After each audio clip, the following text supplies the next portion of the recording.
Hey guys, it's Rylynn here from Sena, and today I'm going to show you how to do Bluetooth and mesh intercom pairing with your 50S. So let's go ahead and get started with Bluetooth intercom pairing. What you're going to want to do is make sure that both units are on, and then you're going to press and hold the jog dial until you hear intercom pairing and see red flashing lights on both units. So let's do that now. Intercom pairing. Once they're in intercom pairing mode, all you have to do is let go and they're going to automatically seek each other out. How you know that they're paired is that they're going to both flash blue synchronized lights, and then you're ready to go. Now let's get into mesh intercom pairing. So what you're going to do is make sure that your unit's on, and then I recommend flipping up the antenna just because it makes it a little bit easier. And you're going to just press the intercom button, the mesh intercom button.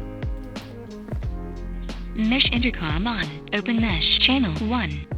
Then you're going to hear mesh intercom on, open mesh channel 1, or whichever channel you're on, and you're ready to go. It really is that simple. Just make sure that you and your buddies are on the same channel, as there are 9 different channels in mesh. And that's it for intercom pairing. You're ready to roll with your 50S.